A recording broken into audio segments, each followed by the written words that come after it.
라운드 숄더 교정하려면 등 운동해야 된다. 등은 보통 광배근 운동들에 좀 집중해서 진행을 하거든요. 사실 광배근이 주로 성장을 하게 되면 오히려 팔이 내외전되면서 라운드 숄더 체형을 조금 더 강화하게 되는 동작이 되는 거거든요. 안녕하십니까. 인생은 한방 한의사 양시용입니다. 요새 웨이트 트레이닝이 인기를 많이 끌면서 근력 운동을 하시는 분들이 많이 늘었는데요. 근력 운동을 하시는 분들 중에는 운동을 하면 할수록 더 구부정해진다고 말씀하시는 분들이 많습니다. 오늘은 그 이유에 대해서 말씀드려 보겠습니다. 첫 번째로는 본인이 라운드 숄더나 일자목처럼 체형에 이상이 있다고 느끼시고 병원에서나 아니면 유튜브에서나 운동을 해야 체형을 교정할 수 있다 라고 듣고 운동을 하시는 경우가 있는데, 운동을 하시다 보니까 오히려 더 구부정해지고 목이 아프다, 어깨가 아프다 하시는 분들이 많이 있습니다. 두 번째는 원래 체형에 이상이 없었는데 운동을 하면서 근육량도 늘었는데 뭔가 여기저기 아프면서 오히려 구부정해지는 경우가 있습니다.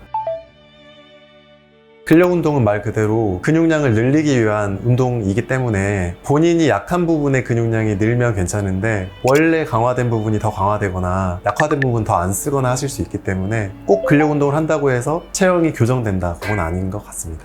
부정해지는 이유는 뭔가 운동법에 문제가 있습니다. 그렇죠. 보통은 운동법에 문제가 있는데 본인이 어디가 약하고 어디가 강하고 어디가 단축되고 어디가 늘어나 있는지를 알고 운동을 하든가 스트레칭을 하든가 해야 되는데 그게 잘 안 돼서 그러는 것 같습니다. 보통 처음 시작하실 때 보디빌딩식 운동 루틴을 따르면서 시작하시는 경우가 많습니다. 보디빌딩에서는 근육을 고립해서 그 근육을 어떻게 하면 볼륨을 늘려나갈 수 있을까, 이 근육을 어떻게 하면 잘 쓸까에 대해 집중하고 있기 때문에 실제 교정에서 필요한 기능적인 접근은 좀 떨어지게 됩니다. 대표적인 사례로 라운드 숄더를 가지고 있으신 분들 중에 라운드 숄더 교정하려면 등 운동해야 된다 라고 듣고 등 운동하려고 찾아보니까 광배근 운동 열심히 하라고 나와서 광배근 운동을 열심히 하시게 되는데, 광배근은 상완골을 내회전시키는 근육이다 보니까 이 동작 자체가 좀 구부정해지고 어깨는 말리게 되는 라운드 숄더 체형을 조금 더 강화하게 되는 동작이 되는 거거든요. 등 운동을 열심히 하라고 해서 등 운동을 열심히 했는데 체형이 더 안 좋아지는 결과가 나올 수 있다는 거죠. 그리고 체형에 이상이 없는데 왜소한 체격으로 인해서 근육량을 늘리고 싶어서 운동을 하시는 분들은 마찬가지로 보디빌딩식으로 운동을 시작하게 되고 등 운동, 가슴 운동, 하체 운동, 어깨 운동 각각 광배근, 대흉근, 전면삼각근, 대퇴사두근이나 대둔근 이런 식으로 키우시게 되면 광배근 발달하고 대흉근 발달하고 전면삼각근도 발달하니까 어깨가 살짝 앞으로 가 있고 하면서 약간 체형이 오히려 나빠질 수 있다, 이런 말씀입니다. 또 이런 분들 같은 경우에는 운동을 열심히 하시긴 하는데 방법을 모르시는 경우가 많아요. 처음 운동하시는 분들 같은 경우 어떤 근육을 위주로 운동한다는 게 사실 어렵고 동작을 따라하게 되는데 그 동작이 되게 수축에만 집중이 되어 있고 이완에 집중을 하지 않으면서 다시 수축하고 이런 식으로 가동 범위를 전체적으로 쓰지 못하는 경우가 많아요. 이런 경우에는 관절 가동 범위가 제 기능을 하지 못하거나 그것으로 인해서 다시 체형 문제가 생기거나 그런 경우도 있습니다.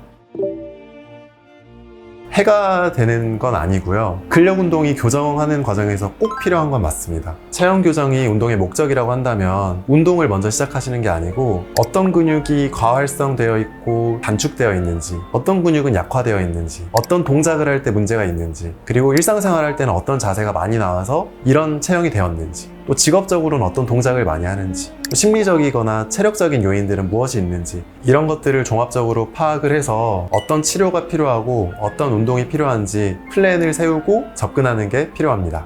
그럼 원장님은 처음에 어떤 걸 해주시겠어요?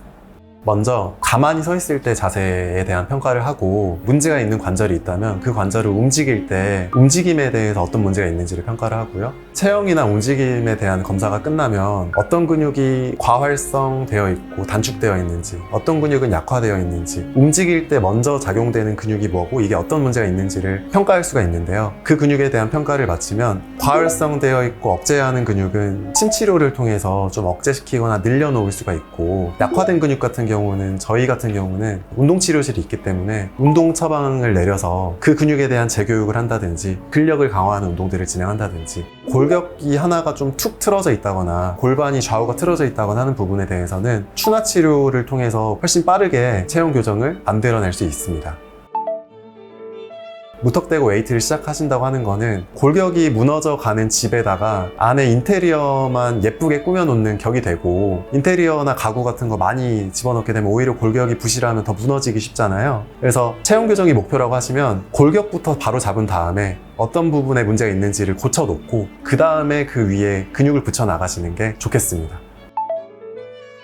아예 처음부터 뭐 PT를 받으시든 아니면 저희 같은 의료진에게 상담을 받으시든 운동을 제대로 배우시고 나서 시작하는 걸 추천드립니다. 일단 그 근육을 잘 사용할 수도 있어야 되는데 기능적으로 아니면 가동 범위적으로 문제가 없는 동작들을 진행을 하셔야 근육 자체도 잘 키우실 수가 있고 관절이나 체형에 이상이 없이 원하시는 몸을 만드실 수 있을 겁니다.